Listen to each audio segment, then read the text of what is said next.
nimuhorane n'umukama. Inkuru nziza ya Yesu Kristo nkuko twayandikiwe na Matayo mweranda nahazwa mukama.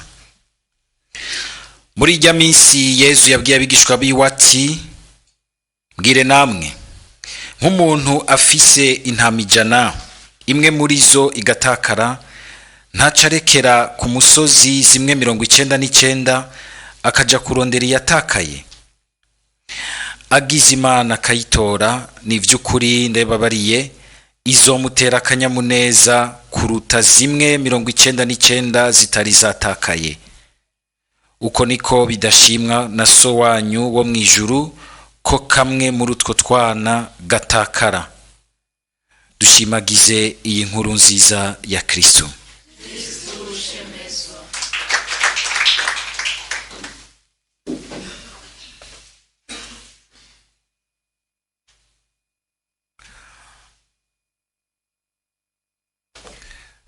Amajambo y'Imana uyu munsi araje ahuriye kukugomba kutwumvisha na cyane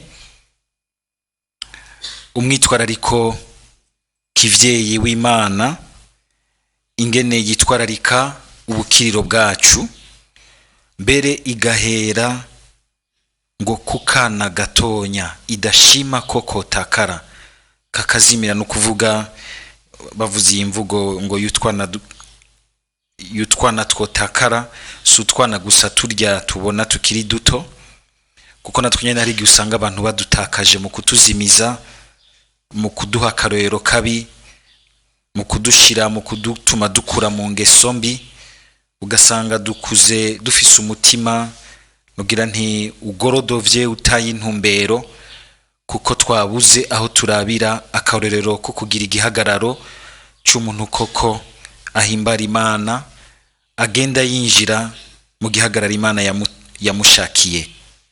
Ariko aha no kuvuga umuntu wese muto, umuntu muto mu kibano canke muto mbere no mu vy'Imana, muto mu vy'ubuzima busanzwe.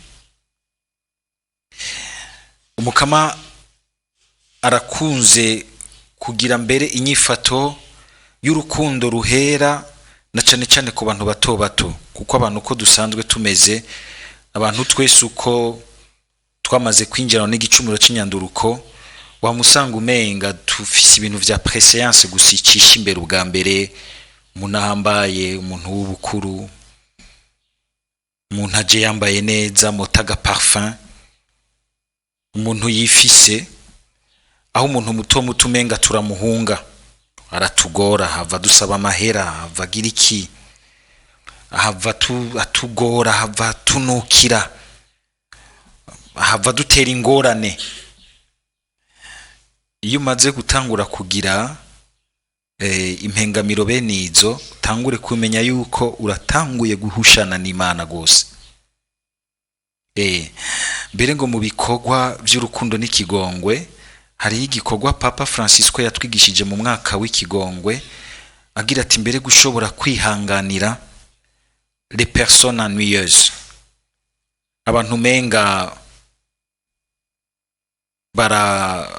barakudurumbanije, barakubujije amahoro, harimwo nabo bantu bato, hari igihe usanga bari très ennuyeuses, mugabo kubihanganira ntubaheze gusa kuri uko kuntu bashobora kuba très ennuyeuses, mukabonamwo abandi bantu ko bahumeka kuri ino si, harimo gushaka kw'Imana kwashatse ko babaho, ukamenya kubihanganira, ukihangana, ukarengera ibindi byose byari muri wewe, kugira ngo nawe umuhe iteka ryiwe nk'umuntu kandi nk'umwana w'Imana. Ivyo kenshi biratugora, mugabo mukama niwe yigira, akaza akigira umuvugizi wabo, kagira uhagararira iteka ryabo. Mbere umuntu agomba kumenya neza ko acuditse vy'ukuri n'Imana nahabihera.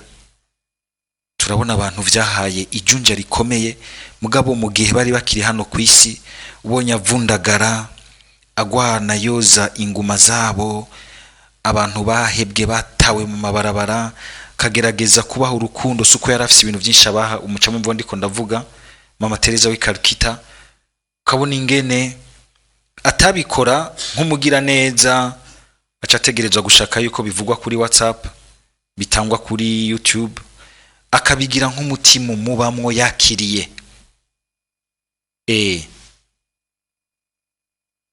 Byaramugize umuntu akomeye cyane gusumba abantu bafise intwaro ziterabwoba, ibijenero bikomakomeye mu isi bigenda vyikikuje ibisirikare byinshi n'ibikoho biteye ubwoba. Hageze igihe bakazima bakagenda, mugabo n'uyu munsi isi irakubitiza umutima kuri uyo muntu, kumva uti Imana yaratugendeye muri kajya gatamakazi kari gafise iminkanyari, atamarabwa kari gafise. Sinzi umuntu mberegeze kumwandika ko agatekste karyoshe gose atangarira ubwiza bwa Mama Teresa w'ikarukita muri kajya gatamakazi k'iminkanyari. Ati gafise ubwiza bumara. Twebwe ubwiza bumara n'ubu wipodoye, mbaye amahereni, imishatsi hinguye.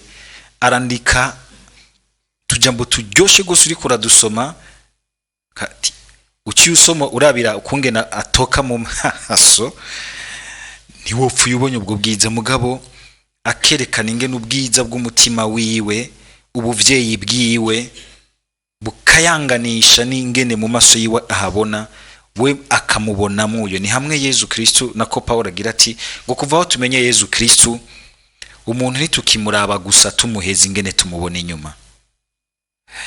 Imisi yose ni wagomba kuraba umuntu ingene umuheza inyuma, nimwe usanga tuca tugamwo twebwe abarundi vy'amazuru, vy'ibiki, vy'ubwishime n'ubwibone. Uca usanga uri kuratakara ku muntu. Aho n'abantu barabambwira bati uriya mupati ategezwa kuba karafise amaso akaze, mugabo baza tukamarana iminsi bagasanga babonye undi muntu. Babonye undi muntu.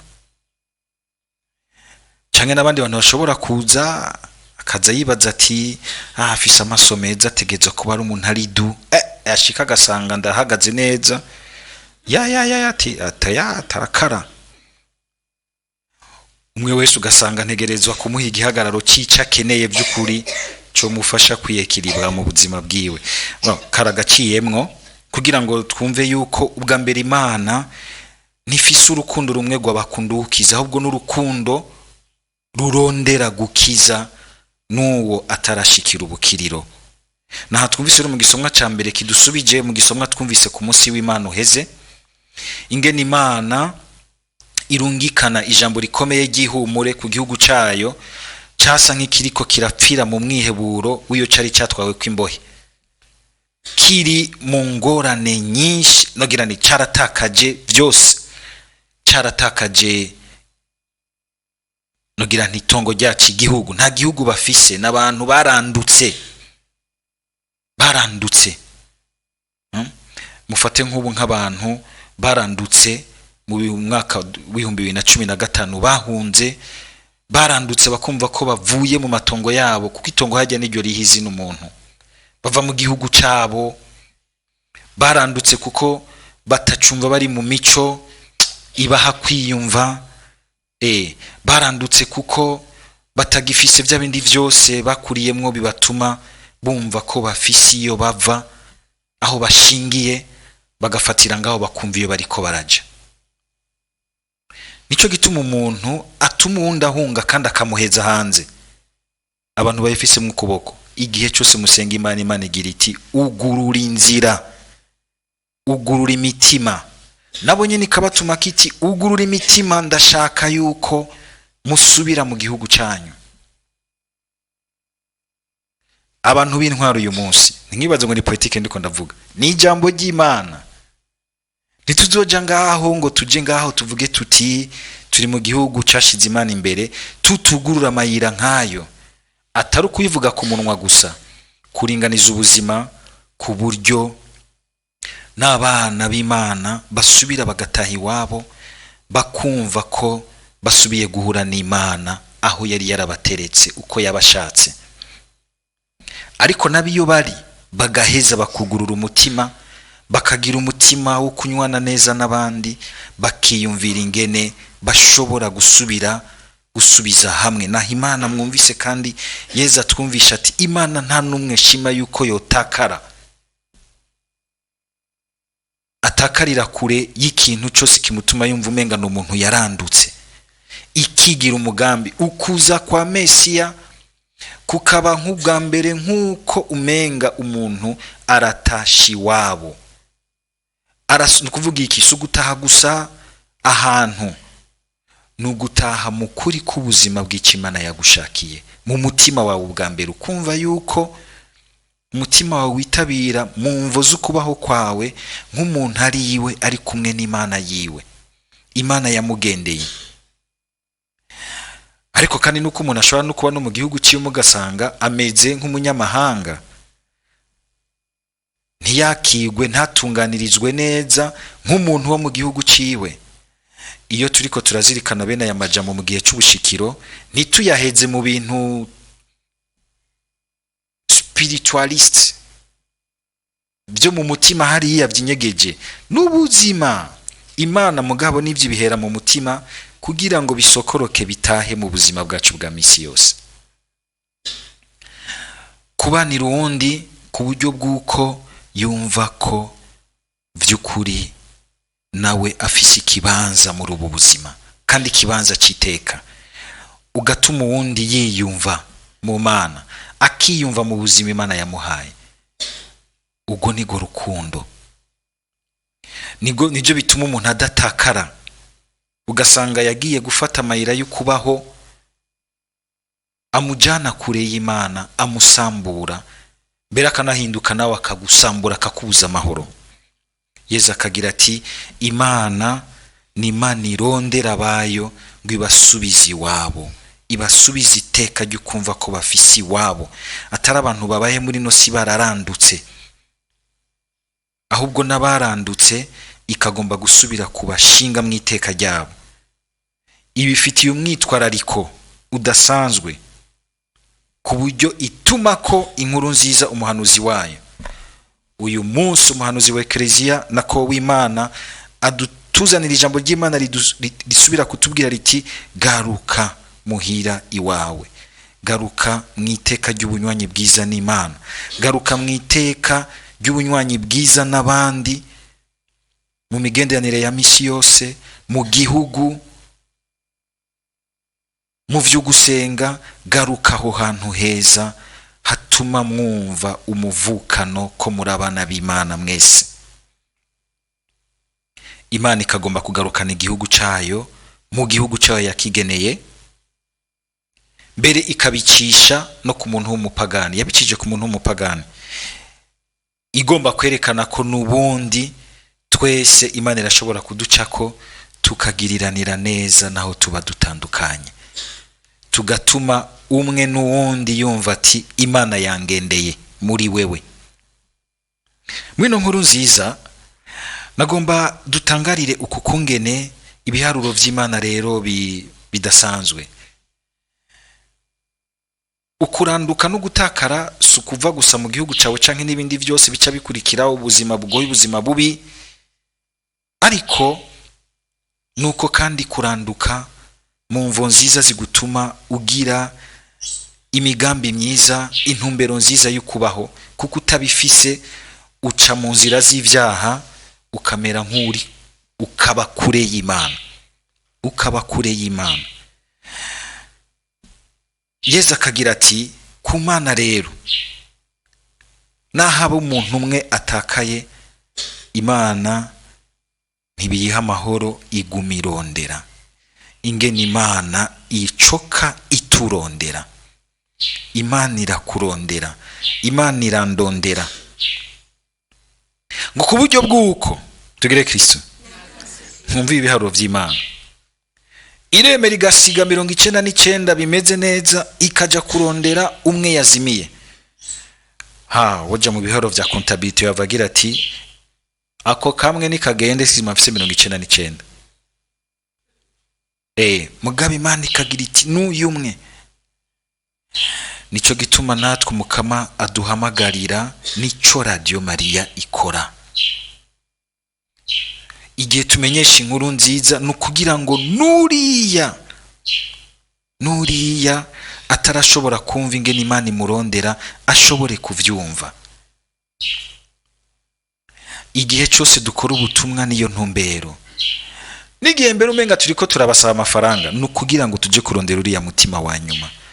Hari uyu Mutama Ferrario ari mu bashinze umuryango wa Radio Maria mu ntango, niwe yagira ati une âme qui se sauve n'a pas de prix. Ni washaka kuyiha agaciro uzoyiha agaciro k'amaraso y'umwana w'Imana. Amaraso y'umwana w'Imana muyagura amafaranga avuye. Agaciro k'amaraso y'umwana w'Imana muyagura. Igihe cyose hari benshi burahumva ndiko ndabaterereza ngo Radio Maria ngo murayisegesha, suko basegesha nukugira ngo ya majambo aranguke. Umwana w'Imana we sahari ashobore kumva urukundo rw'Imana rumukurikirana rumuherekeza kugira ngo ntazimire, azashobore gutorana ubuzima budahera. Igihe tubatumira gutera ku kwezi nukugira ngo 24/24 abantu bagume bumva ijwi ry'Imana igumi barondera. Haraboza ngo kwa Radio Maria ngo ngifise amafaranga menshi, ngifise amafaranga ubwa mbere, ngifise amafaranga yo kwa papa ayahe. Amafaranga yayo ni mwebwe, kuko igihe umukama ayihagurutsa ntihakugiye atuma Yezu nta fredo mission yayihaye. Imana ni atari ngwisi nibiri yo kuri yo byose sabira mu 3 nukivuga ngo ni vy'Imana. Mugabo Yezu arungisa abatumwa agira ati ntaco ndabarungikanye, genda muzojya munywa ivyo muzosanga basanganye.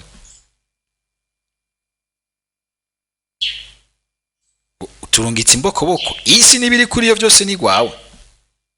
Yezu aratangaje gose, hariya ndabarungitse bazobamenya, nzobakoreramwe babamenya. Igihe dukora ubutumwa bwa mbere rero dutanga nayo mafaranga badusaba, rimwe tukanayatanga twidoga. Umunsi yatanze widoga ntuzo yatange, urayagumya uzuvyibuhe tuzohorera mu ijuru. Ariko ko nshobora gutanga nkumva ni hari ahantu nkoze ku mutima wa Yezu kugira ngo ijambo giwe rigume rigenda, ntihagire numwe azimira, kuko abuzi ijambo rimuzimurura, kuko abuzi ijambo rimuremesha, abuzi ijambo rimuherekeza. Mwari muzi ingene Radio Maria iherekeza abantu gushika ku musozo wawe, ni nawe ari mu bagenzi bagumana n'umuntu gushika. Ngeze kubabwira umupati, ngeze kumbwira ati pati kesho ngo ujya radio yawe yande ni iwacu, ni y'umuryango w'abana b'Imana. Yaramperekereje mama ati mama yapfuye ariko aravuga ishapure ku radio, kandi atanguye gusangira ishapure na Radio Maria. Nuwaza kumuraba yarabwira umukozi ati hari umuntu bari kumwe umurindiye.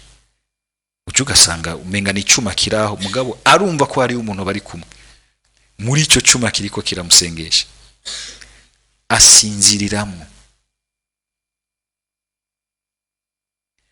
Uyo mutima utashe ku Mana ukaba umugisha n'umuhezagiro w'ico witanze mugakora. Niri jambo rya Yezu rero nari ngombye guca mvugiramo Radio Maria ko no musi uko turayibuka ku buryo budasanzwe, tuyitura uwo muvyeyi wacu yabonekeye i Guadalupe, akaba ari umuvyeyi wa Amerika. Dusabire Radio Maria muri iyo mice kugira ngo ni ntara zinjiwemwo n'imico n'imigenzo y'igipagani gishasha cinshi, kugira ngo bame bafise inguvu n'ingoga zo kuguma batanga ijambo ry'Imana. Eka twese ngo tuve muri ubwo bupagani bushasha buriko burinjira n'isi, abariko baratakara bashobore kumva ijambo ry'Imana. Imana ingeni barondera, kuko atanumwe yifuza ko yozimira, nta numwe Imana yifuza ko yozimira. Ntugashimire ko ari undi azimira ukagwana kandi ntuzimize uwundi, kandi ukitanga kugira ngo abazimiye bazimuruke. Umukamani nahazwe ubuno mu myaka yose. Amen.